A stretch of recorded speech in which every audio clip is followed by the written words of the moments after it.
Welcome to study 24 Udaipur. इस video में हम पूर्ति और पूर्ति का नियम, supply and law of supply के बारे में पढ़ेंगे। पिछली क्लास में हमने मांग और मांग का नियम पढ़ा था। पिछला जो हमारा टॉपिक था मांग का, उसका संबंध था उपभोक्ताओं के साथ में, कंज्यूमर के साथ में। ठीक है, मांग जो होती है उसका संबंध किसके साथ में होता है? उपभोक्ता के साथ में। और मांग की जो परिभाषा पढ़ी थी उसमें हमने क्या पढ़ा था कि किसी निश्चित समय में निश्चित कीमत पर किसी वस्तु की वह मात्रा जिसे उपभोक्ता खरीदने के लिए तैयार है। ठीक है, मांग कौन करता है? उपभोक्ता। उपभोक्ता के द्वारा जो मात्रा खरीदी जा सकती है विभिन्न कीमतों पर, विभिन्न किसी निश्चित समयावधि में, उसको हमने क्या कहा था? मांग। लेकिन जब हम सप्लाई की बात करते हैं, पूर्ति की बात करते हैं, तो पूर्ति का जो संबंध होता है वो उत्पादक के साथ में होता है, प्रोड्यूसर के साथ में होता है, सेलर या विक्रेता के साथ में होता है। ठीक है, पूर्ति जो होती है उसका संबंध किसके साथ में होता है? उत्पादक के साथ में। जिस तरीके से हमने मांग को परिभाषित किया था उसी तरीके से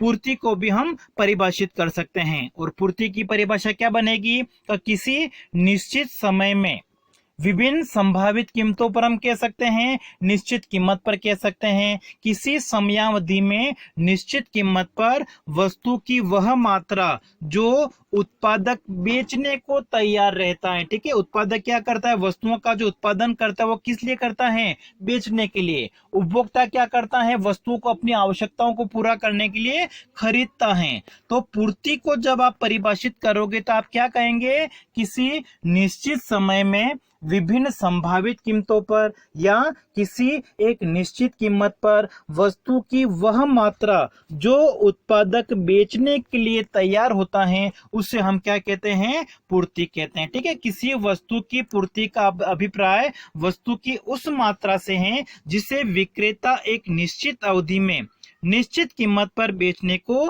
तत्पर रहता है।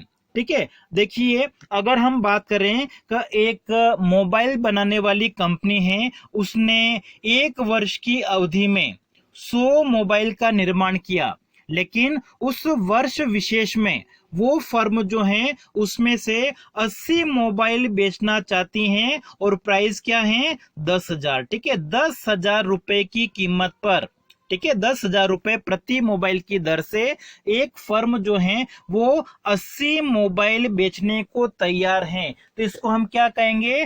पूर्ति कहेंगे। ठीक है, ये आपकी क्या हो गई है? पूर्ति मात्रा हो गई। ठीक है, देखिए जब हम पूर्ति की बात करेंगे तो उसमें हम क्या करते हैं? विभिन्न संभावित कीमत ले लेते हैं कि जब कीमत 10,000 है उस समय वो कितनी मात्रा बेचने के लिए तैयार है? 80 माना की। ठीक है, जब कीमत 12,000 हो जाए, माना की थोड़ी बढ़ जाए, तो फर्म जो है माना कि 85 मोबाइल बेचने के लिए तैयार है।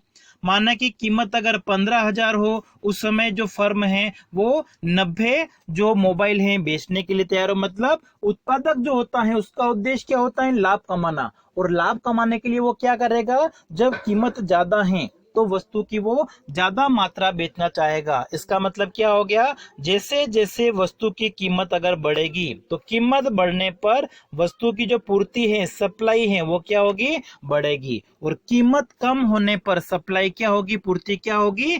कम होगी। तो पूर्ति क्या होती है इसका अर्थ आपको समझ में आ गया होगा। और किसी एक निश्चित कीमत पर हम बात करें तो जब कीमत कितनी है? 10,000 रुपए है और 10,000 रुपए पर एक मोबाइल बनाने वाली कंपनी जो है वो 80 मोबाइल बेचना चाहती है, तो इसको हम क्या कहेंगे? पूर्ति मात्रा कहेंगे। तो पूर्ति का जो संबंध होता है वो उत्पादक या विक्रेता के साथ में होता है और इसको हम किसी एक निश्चित समयावधि के साथ में संबंधित करते हैं। अब देखिए, किसी भी वस्तु की जो पूर्ति है वो बहुत सारे तत्वों के ऊपर निर्भर करती हैं, बहुत सारे कारक के ऊपर निर्भर करती हैं। मतलब किसी भी वस्तु की पूर्ति को बहुत से कारक होते हैं, तत्व होते हैं जो निर्धारित करते हैं। मतलब एक फर्म वस्तु की पूर्ति ज्यादा करेगी या कम करेगी, उससे कौन कौन से तत्व जो है वो प्रभावित करते हैं। तो सबसे पहला जो इंपॉर्टेंट फैक्टर हो गया, तत्व होगा, वो क्या हो गया? वस्तु की कीमत। बिल्कुल सिंपल सा जो मैंने आपको भी बताया था।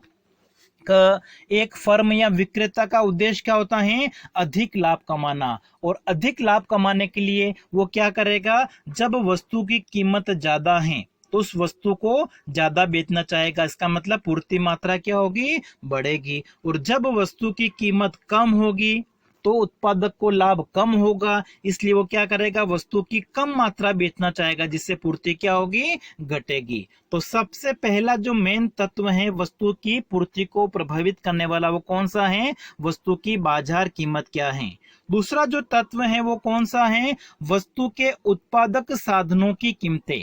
वस्तु का उत्पादन करने के लिए जो साधनों का प्रयोग किया जा रहा है, ठीक है, उत्पादन के जो साधन होते हैं, उत्पादन के साधन कौन कौन से हो सकते हैं? भूमि, पूंजी, श्रम, साहस, ये सारे उत्पादन के साधन हो सकते हैं। कच्चा माल हो सकता है। तो किसी भी वस्तु का उत्पादन करने के लिए जो उत्पादन के साधन प्रयोग किए जा रहे हैं, उन साधनों की जो पूर्ति होती है वो भी पूर्ति को, साधनों की जो कीमतें होती हैं वो भी वस्तु की पूर्ति को प्रभावित करेगी।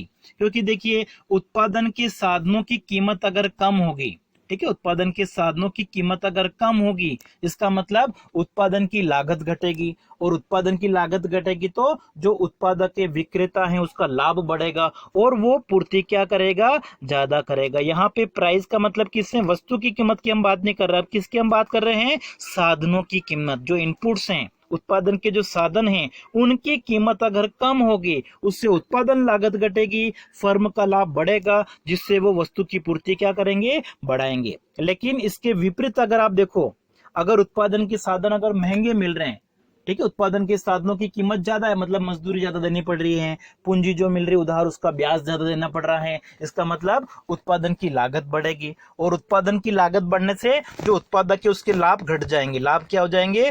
कम हो जाएंगे। और लाभ कम होने से उत्पादक क्या करेगा? वस्तु की पूर्ति को घटा देगा। तो उत्पादन के साधनों की जो कीमत होती है वो भी किसी वस्तु की पूर्ति को प्रभावित करती हैं।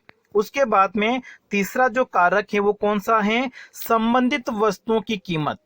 ठीक है, संबंधित वस्तु की कीमतें में कौन सी होती हैं? पूरक वस्तु भी हो सकती हैं, स्थानापन्न वस्तु भी हो सकती हैं। तो जिस वस्तु की हम बात कर रहे हैं, ठीक है, उस वस्तु की जो पूर्ति होती है, उनसे संबंधित वस्तुओं की पूर्ति, चाहे वो स्थानापन्न है या पूरक वस्तुएं हैं, उनकी पूर्ति के ऊपर भी निर्भर, उनकी जो कीमतें हैं, स्थानापन्न और पूरक वस्तु की कीमतें हैं, उनके ऊपर भी निर्भर करेगी।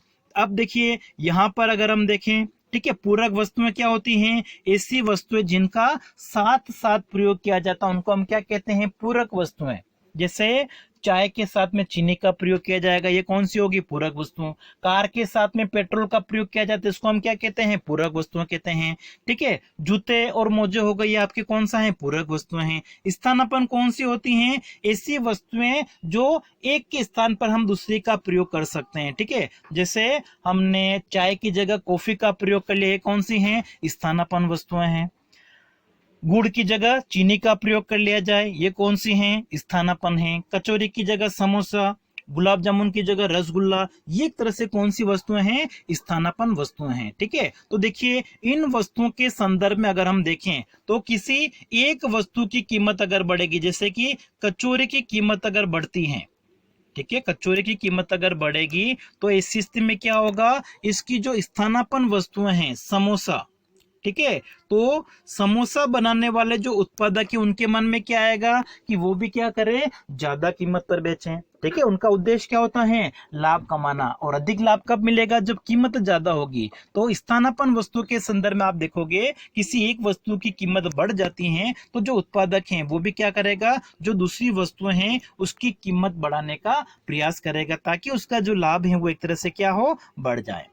फिर उसके बाद में नेक्स्ट जो तत्व है वो कौन सा है? टेक्नोलॉजी, तकनीकी ज्ञान या प्रौद्योगिकी जिसको हम कह सकते हैं। ठीक है, किसी वस्तु का उत्पादन करने के लिए हम देखते हैं अर्थव्यवस्था में क्या होता है? समय समय पर नई नई चीजों का आविष्कार होता रहता है, नई नई जो तकनीक होती है, नई नई जो मशीनें होती हैं वो आती रहती है। और नई मशीनें, नई तकनीक का मतलब क्या हो गया? एक तरह से किसी भी वस्तु को कम लागत पे उत्पादित कर सकते हैं। ठीक है, कम लागत पर उत्पादित किया जा सकता है। तो जब अर्थव्यवस्था में नई कोई तकनीकी आ जाती हैं, नई प्रौद्योगिकी आ जाती हैं, तो इससे कम समय में कम लागत पर वस्तु का उत्पादन किया जा सकता है, और ऐसी स्थिति में क्या होगा, उत्पादक का जो लाभ है वो क्या होगा, बढ़ जाएगा। ठीक है, तो इस स्थिति में वस्तु की पूर्ति भी क्या होगी, बढ़ेगी। तो जब अर्थव्यवस्था में कोई नई टेक्नोलॉजी आ जाती है जिससे कम समय में अधिक मात्रा में उत्पादन कर सकते हैं, कम लागत पर अधिक मात्रा में उत्पादन कर सकते हैं, जिससे वस्तुओं की पूर्ति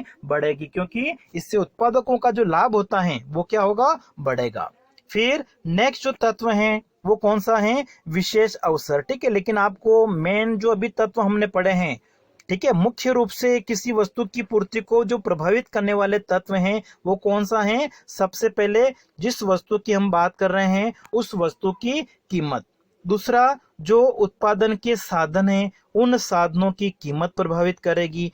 तीसरा आपका हो गया उत्पादन की तकनीक प्रभावित करेगी, ठीक है, टेक्नोलॉजी। चौथा, संबंधित वस्तुओं की कीमतें हो सकती हैं। और पांचवा जो इंपॉर्टेंट फैक्टर आपका है, तत्व है, वो कौन सा है, सरकार की नीतियां, जैसे कि सरकार की टैक्स से संबंधित पॉलिसी हो सकती है। सरकार अगर क्या करती है, किसी वस्तु को उत्पादन करने के लिए, बढ़ाने के लिए, प्रोत्साहित करने के लिए अगर टैक्स की मात्रा कम करती है, तो टैक्स की मात्रा कम करने से वस्तु का उत्पादन क्या होगा, प्रोत्साहित होगा। ठीक है, जिससे लाभ बढ़ेगा और अधिक मात्रा में उत्पादन किया जाएगा। ठीक है, अगर सरकार क्या करती है, किसी वस्तु को उत्पादन करने के लिए सब्सिडी देती हैं, अनुदान देती हैं, तो इससे भी उत्पादक जो है उत्पादन करने को प्रोत्साहित होगा, जिससे वस्तुओं की पूर्ति क्या होगी, बढ़ेगी। तो ये तो कुछ मुख्य तत्व हैं। ठीक है, इसके अलावा जैसे विशेष अवसर भी हो सकते हैं। ठीक है, त्योहारों के मौसम में अगर हम देखते हैं कि जो मिठाइयाँ होती हैं उनकी मांग बढ़ जाती है, इसलिए उत्पादक क्या करते हैं, लाभ कमाने के लिए मिठाइयों की पूर्ति को वो क्या करते हैं, उस समय बढ़ा देते हैं। ठीक है, जैसे बारिश का मौसम आ गया तो उस समय छात्रों की जो पूर्ति है वो बढ़ जाएगी। कहने का मतलब विशेष अवसर जो होते हैं, त्योहार उत्सव हो सकते हैं, उन समय वस्तुओं की मांग बढ़ जाती है, और उस मांग बढ़ने से उत्पादक जो होते हैं वो अधिक उत्पादन करने के लिए प्रोत्साहित होते हैं, जिससे वो वस्तुओं की पूर्ति को क्या करते हैं, बढ़ा देते हैं।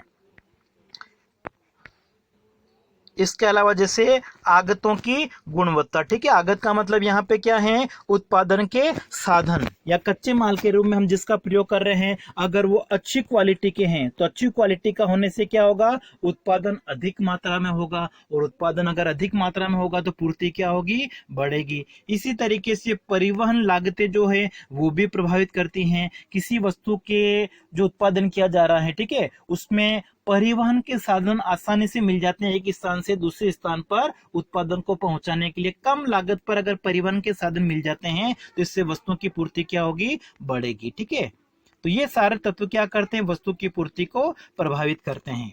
अब अगला जो हमारा टॉपिक है वो कौन सा है, लॉ ऑफ सप्लाई, पूर्ति का नियम। तो अभी मैंने ऊपर आपको बताया था कि वस्तु की पूर्ति को जो प्रभावित करने वाले तत्व हैं उसमें सबसे जो महत्वपूर्ण तत्व है, फैक्टर है, वो कौन सा है, वस्तु की कीमत। जिस वस्तु की हम बात कर रहे हैं उसकी कीमत। तो जो पूर्ति का नियम होता है वो उस वस्तु की कीमत, प्राइस, और उस वस्तु की सप्लाई, पूर्ति। ठीक है, पूर्ति का जो नियम है वो किस किस के बीच में संबंध को दर्शाता है, वस्तु की कीमत और पूर्ति के बीच में संबंध को दर्शाता है। जैसा कि हमने मांग का नियम पढ़ा था, जिसमें हमने पढ़ा था कीमत और मांग के बीच में संबंध, और कीमत और मांग के बीच में कैसा संबंध पढ़ा था हमने, विपरीत। ठीक है, विपरीत का मतलब कीमत बढ़ने पर हमने देखा था कि मांग क्या हो जाती थी, कम हो जाती थी। इसी तरीके से पूर्ति का जो नियम है वो भी किन किन के बीच में संबंध को दर्शाता है, कीमत और पूर्ति मात्रा के बीच के संबंध को दर्शाता है। लेकिन यहाँ पर कीमत और पूर्ति के बीच में किस प्रकार का संबंध है, धनात्मक संबंध है, पॉजिटिव रिलेशन है, सकारात्मक हम कह सकते हैं। ठीक है, कीमत और पूर्ति के बीच में किस प्रकार का संबंध पाया जाता है, धनात्मक, पॉजिटिव। धनात्मक पॉजिटिव का मतलब क्या हो गया, दोनों चरों में एक ही दिशा में परिवर्तन। एक ही दिशा का मतलब जैसे कि प्राइस अगर बढ़ती है तो सप्लाई भी क्या होगी, बढ़ेगी। कीमत बढ़ने पर पूर्ति भी क्या होती है, बढ़ती है। और कीमत अगर कम हो जाती है तो पूर्ति भी कम हो जाती है। इसको हम कहते हैं पूर्ति का नियम। ठीक है, पूर्ति का नियम क्या बताता है, अन्य बातें समान रहने पर किसी वस्तु की कीमत और पूर्ति मात्रा के बीच में धनात्मक संबंध पाया जाता है। धनात्मक संबंध का मतलब कीमत बढ़ने पर पूर्ति भी बढ़ती है, कीमत घटने पे पूर्ति भी घटती है। लेकिन यहाँ पे क्या मान लिया गया है, अन्य बातें समान रहें। तो अन्य बातें कौन सी हैं जो हमने पूर्ति को प्रभावित करने वाले ऊपर तत्व पढ़े हैं? सबसे पहला जो हमने तत्व पढ़ा था वो कौन सा है? वस्तु की कीमत। उसके अलावा बाकी जो भी तत्व पढ़े, ठीक है, उसके अलावा बाकी तत्व हमने कौन से पढ़े हैं? जैसे आपने पढ़ा है संबंधित वस्तुओं की कीमतें, ठीक है, संबंधित वस्तुओं की कीमतें हमने पढ़ा था। एक हमने पढ़ा था उत्पादन के साधनों की कीमत पढ़ा था, तो उत्पादन के साधनों की कीमत प्रभावित करेगी। एक हमने पढ़ा था उत्पादन की टेक्नोलॉजी, प्रौद्योगिकी प्रभावित करती हैं। तो ये सारे तत्व क्या हैं? अन्य तत्व, अन्य बातें। तो इनमें किसी प्रकार का परिवर्तन अगर नहीं होता है, ये सारे क्या रहें? स्थिर, मतलब साधनों की कीमत स्थिर रहें, उत्पादन की तकनीक स्थिर रहें, सरकार की जो नीतियां हैं कर और अनुदान की वो स्थिर रहें, संबंधित वस्तुओं की कीमत स्थिर रहें। जो अन्य तत्व हमने पढ़े थे अगर उनमें किसी प्रकार का कोई परिवर्तन नहीं होता है, तो जो पहला पॉइंट हमने पढ़ा था वस्तु की कीमत, तो वस्तु की कीमत बढ़ने पर पूर्ति बढ़ेगी, कीमत घटने पे पूर्ति घटेगी। इन अन्य बातों में किसी प्रकार का परिवर्तन नहीं होना चाहिए। तो इन अन्य बातों को हम एक तरह से क्या कहते हैं? पूर्ति के नियम की मान्यताएं कहते हैं, ठीक है। पूर्ति के नियम की मान्यताएं क्या हो जाएगी? उत्पादन के साधनों की कीमत स्थिर रहें, उत्पादन की तकनीक स्थिर रहें, ठीक है, विक्रेता और क्रेताओं की जो रुचि है वो स्थिर रहें, ठीक है, वस्तु विशेष में की पूर्ति विभाज्य हो, ठीक है। विभाज्य का मतलब कि वस्तु को हम क्या कर सकते हैं? छोटी छोटी इकाइयों में बांट सकते हैं, ताकि कीमत कम हो जाए तो हम उसकी पूर्ति को बढ़ा सकें, कीमत कम हो जाए तो पूर्ति को हम कम कर सकें, कीमत बढ़ जाए तो पूर्ति को हम क्या कर सकें? बढ़ा सकें। तो पूर्ति को हम छोटी छोटी, पूर्ति मात्रा जो होती है वस्तु की, उसको हम क्या कर सकते हैं? वस्तु को छोटी छोटी इकाइयों में विभाजित कर सकते हैं। संबंधित वस्तुओं की जो कीमतें हैं वो स्थिर होनी चाहिए। सरकार के द्वारा जो कर लगाया जाता है, सब्सिडी दी जाती है, अनुदान, उसमें परिवर्तन नहीं होना चाहिए। तो इन सभी बातों के एक तरह से क्या माना गया है? स्थिर माना गया है। कृषिगत पदार्थों की जो पूर्ति हेतु क्या माना गया है? मौसम और जलवायु दशाओं में परिवर्तन नहीं होना चाहिए। देखिए मौसम अगर जैसे खराब हो जाता है, अतिवृष्टि हो जाती है या बारिश अगर नहीं होती है, तो इस स्थिति में क्या होगा? कृषिगत पदार्थों की जो मांग बढ़ेगी और उसके साथ साथ में उनकी कीमत भी क्या हो जाएगी? बढ़ जाएगी, लेकिन उसमें पूर्ति नहीं बढ़ पाएगी क्योंकि मौसम खराब था। तो मौसम और जलवायु की दशाओं में परिवर्तन नहीं होना चाहिए, ठीक है। तो इस तरीके से इन मान्यताओं को इसमें माना गया है। अब देखिए अगला अपना है पूर्ति के नियम की क्रियाशीलता के कारण, ठीक है। पूर्ति के नियम क्रियाशीलता का मतलब क्या हो गया? कि पूर्ति जो है वो प्राइस के बढ़ने पे बढ़ती है, ठीक है। प्राइस अगर बढ़ेगी तो सप्लाई क्या होगी? बढ़ेगी, और प्राइस अगर कीमत घटेगी तो सप्लाई क्या हो जाएगी? घट जाएगी। ऐसा क्यों होता है? उसके क्या कारण है? तो पहला कारण क्या हो गया? देखिए कि जब वस्तु की कीमत ज्यादा होगी तो उत्पादकों का लाभ क्या होगा? अधिक होगा, फर्मों का लाभ अधिक होगा। तो फर्म क्या करती है? ऊंची कीमत पर अपने लाभ को अधिकतम करने का प्रयास करती हैं, ठीक है। जब बाजार में वस्तु की कीमत ज्यादा होगी तो उसको बनाने वाले, बेचने वालों की संख्या क्या होगी? बढ़ेगी। मतलब बाजार में क्या होगा? नए विक्रेता आएंगे, नए उत्पादक आएंगे, क्योंकि इसमें लाभ क्या हो रहा है? ज्यादा हो रहा है। और दीर्घ काल में सभी उत्पादन साधनों की पूर्ति परिवर्तनशील होती है, इसलिए वस्तुओं की पूर्ति को आसानी से बढ़ाया जा सकता है, ठीक है। दीर्घ काल में क्या होगा? साधनों की जो पूर्ति होती है परिवर्तनशील होती है। परिवर्तनशील का मतलब साधनों की अगर पूर्ति को बढ़ाना चाहे तो बढ़ा सकते हैं, घटाना चाहे तो आसानी से घटा सकते हैं, मतलब साधन आसानी से उपलब्ध हो जाते हैं दीर्घकाल में, ठीक है। तो इन सभी वजह से क्या होता है? ये स्थिति लागू होती है, ठीक है। पूर्ति बढ़ने पे सप्लाई, कीमत बढ़ने पे सप्लाई क्या होती है? बढ़ती है। अब देखिए अपना इसमें एक है पूर्ति अनुसूची एवं पूर्ति वक्र। जैसा कि हमने मांग वाले में पढ़ा था, मांग अनुसूची और मांग वक्र, इसी तरीके से पूर्ति अनुसूची और पूर्ति वक्र भी पढ़ेंगे। तो सबसे पहले हम पूर्ति अनुसूची के बारे में पढ़ेंगे। और पूर्ति अनुसूची जो होती है वो क्या दर्शाएगी आपको? कीमत और पूर्ति के बीच में धनात्मक संबंध को, ठीक है। कीमत, वस्तु की कीमत और पूर्ति के बीच में जो धनात्मक संबंध होता है, उससे अगर हम एक तालिका के द्वारा प्रस्तुत करें, एक अनुसूची के द्वारा, एक सारणी के द्वारा अगर प्रस्तुत करेंगे तो उसको हम क्या कहेंगे? पूर्ति अनुसूची कहेंगे। और पूर्ति अनुसूची जो होती है वो दो प्रकार की होगी। एक तो व्यक्तिगत फर्म की पूर्ति अनुसूची, और एक होती है बाजार पूर्ति अनुसूची। तो सबसे पहले हम देखते हैं व्यक्तिगत फर्म की पूर्ति अनुसूची क्या होती है। बिल्कुल सिंपल सा है। व्यक्तिगत फर्म की अनुसूची का मतलब क्या हो गया कि कोई एक फर्म जो है विभिन्न कीमतों पर कितनी मात्रा बेचने को तैयार है उसको हम प्रदर्शित कर लें। उदाहरण के लिए हम यहाँ पे मान लेते हैं कि बाजार में केवल दो फर्में हैं, एक ए फर्म है और बी फर्म है, जो क्या कर रही हैं, बिस्किट बनाती हैं। ठीक है, तो बिस्किट की कीमत माना कि अगर 10 रुपए है, ठीक है, बिस्किट के पैकेट की कीमत 10 रुपए है, तो उसमें ए फर्म जो है कितनी मात्रा बेचती, कितने पैकेट बेचती हैं, 300 बेचती हैं। कीमत जब बढ़ के 20 हो जाती है तो ए फर्म कितनी मात्रा बेचना चाहती है, 400। कीमत बढ़ के 30 हो जाए तो वो और ज्यादा मात्रा बेचना चाहती है, 500। ये काल्पनिक संख्या ले रखी, बस ध्यान क्या रखना आपको, अगर आपने कीमत बढ़ती हुई लिखा है 10, 20, 30, 40, 1, 2, 3, 4, 5, आप कुछ भी ले सकते हो, तो कीमत को अगर आप बढ़ता हुआ लिख रहे हो तो पूर्ति को भी बढ़ती हुई संख्या के द्वारा प्रदर्शित करना है। और जब कीमत 40 रुपए, उसमें पूर्ति कितनी है, 600 है। तो ये देखिए आपने ए फर्म का बताया है, इसलिए इसको आप क्या कहेंगे, व्यक्तिगत फर्म की पूर्ति अनुसूची। इसी तरीके से बी फर्म का आप दर्शाओगे, बी का भी हमने अलग दर्शा दिया कि जब कीमत 10 रुपए है उसमें बी फर्म जो है वो 400 पैकेट बेचती है बिस्किट के।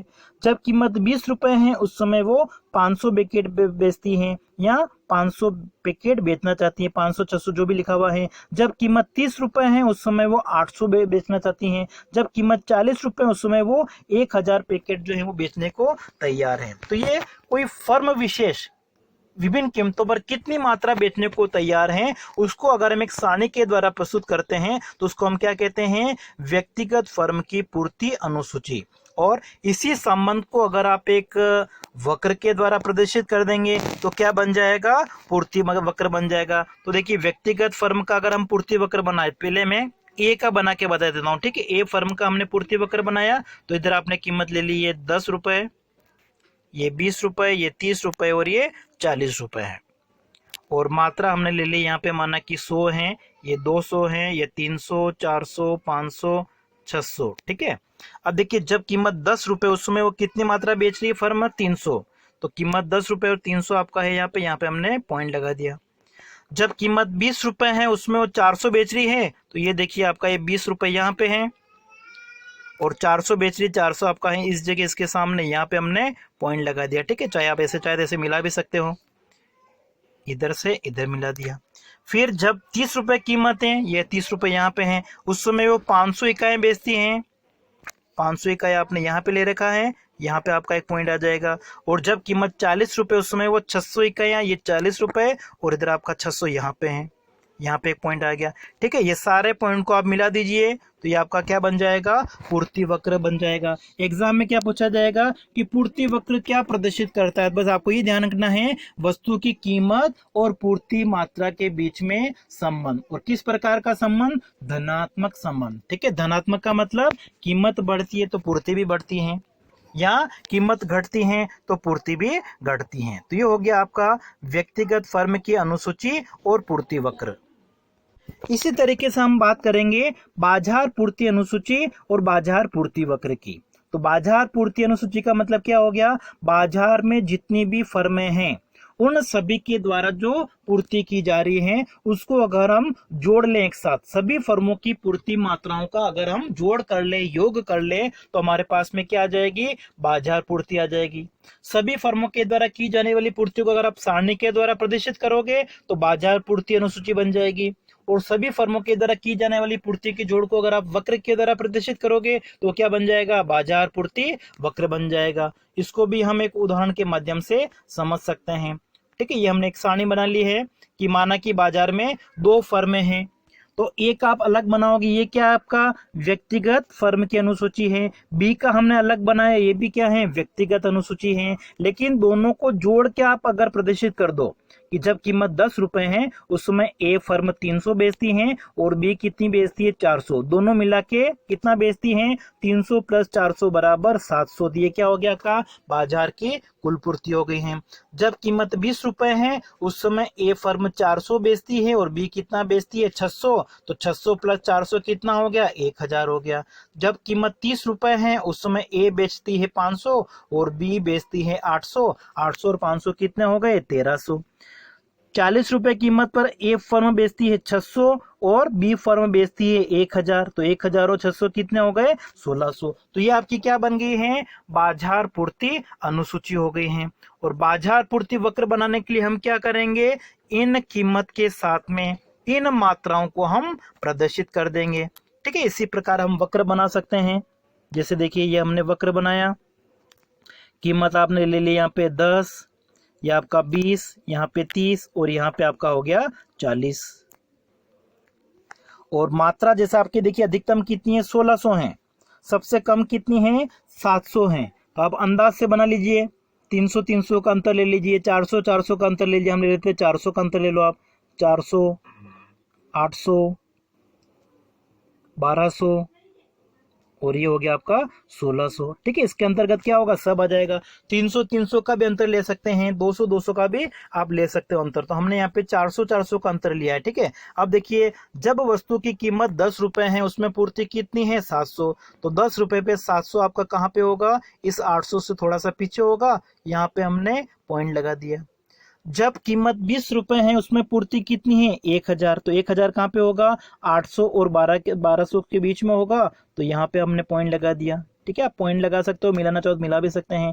30 रुपए पर कितनी है 1300, 30 रुपए पे है 1300, 1200 से थोड़ा सा ज्यादा होगा, यहाँ पे आपका आ जाएगा ये पॉइंट। और जब कीमत 40 रुपए है, ये आपका 40 रुपए है, उसमें पूर्ति कितनी है 1600, तो यहाँ पे आपका पॉइंट आ जाएगा। इन सारे पॉइंट को हम मिला देंगे तो ये क्या बन जाएगा आपका बाजार पूर्ति वक्र बन जाएगा। तो बाजार पूर्ति वक्र क्या दर्शाता है, बाजार में जितनी भी फर्में हैं उन सभी फर्मों के द्वारा विभिन्न कीमतों पर वस्तु की जो पूर्ति की जा रही है। यहाँ पे उदाहरण में हमने बाजार में 2 फर्म ली थी ए और बी, तो ए और बी फर्मों का हमने योग कर लिया था। अगर 3 फर्में आप लोगे तो ए प्लस बी प्लस सी तीनों की मात्रा को आप जोड़ लोगे। 4 फर्में होगी अगर तो ए बी सी डी, तो चारों के द्वारा जो पूर्ति की जा रही है उसको हम जोड़ के बाजार पूर्ति वक्र और बाजार पूर्ति तालिका निकाल सकते हैं। इसी तरीके से हमने पूर्ति वक्र में शिफ्ट और परिवर्तन पढ़ा था, तो वो हम यहाँ पे भी पढ़ सकते हैं, पूर्ति मात्रा में परिवर्तन। ठीक है, तो देखिए पूर्ति को प्रभावित करने वाले जो हमने तत्व पढ़े थे, वस्तु की कीमत के कारण कीमत बढ़ने से अगर वस्तु की पूर्ति बढ़ेगी तो इसको हम क्या कहेंगे, पूर्ति में विस्तार कहेंगे। ठीक है, कीमत में परिवर्तन के कारण अगर पूर्ति में परिवर्तन होता है तो इसको क्या कहा जाता है, पूर्ति मात्रा में परिवर्तन। और पूर्ति अगर बढ़ेगी तो इसको हम क्या कहेंगे, विस्तार। मांग में आपने क्या पढ़ा था, कीमत घटने से मांग बढ़ती, उसको हमने क्या कहा था, विस्तार। यहाँ पे कीमत बढ़ने से पूर्ति बढ़ती, इसलिए इसको अपन कहेंगे विस्तार। इसी तरीके से कीमत घटने से अगर वस्तु की पूर्ति घट जाएगी जिसको हम क्या कहेंगे, संकुचन। कीमत में परिवर्तन के कारण अगर पूर्ति में परिवर्तन होगा तो इसको हम क्या कहेंगे, पूर्ति मात्रा में परिवर्तन। और ये 2 प्रकार से हो सकता है, पूर्ति अगर बढ़ेगी तो इसको हम क्या कहेंगे, विस्तार, और पूर्ति घटेगी तो इसको हम क्या कहेंगे, संकुचन। और ये किस कारण से होगा, वस्तु की कीमत में परिवर्तन के कारण। जो प्रभावित करने वाले, पूर्ति को प्रभावित करने वाले अन्य तत्व हैं, जैसे कि संबंधित वस्तुओं की कीमत, उत्पादन के साधनों की कीमत, उत्पादन की तकनीक टेक्नोलॉजी, इन सबको क्या माना गया, इसमें स्थिर माना गया है। ठीक है, इसको हम चाहे तो देखिए इस रेखा चित्र के माध्यम से भी आप समझ सकते हो। इस रेखा चित्र में अगर हम देखें, वस्तु की कीमत कितनी है 2 है, उसमें पूर्ति कितनी है 10 इकाइयां। कीमत बढ़ के 4 हो जाए तो पूर्ति बढ़ के 15 हो गई है। यहाँ कीमत बढ़ के अगर 10 हो जाए, ठीक है, 2 से जब कीमत 2 रुपए है उसमें पूर्ति कितनी है 10 इकाइयां। कीमत बढ़ के आप डायरेक्ट ले 10 ले लो, 10 हो जाती हैं, तो पूर्ति भी बढ़ के कितनी हो जाती है 30 हो जाती हैं। तो देखिए पहले हम पूर्ति वक्र के इस ए बिंदु पे थे और अब कहाँ पे आ गए हैं, इस बी बिंदु पर।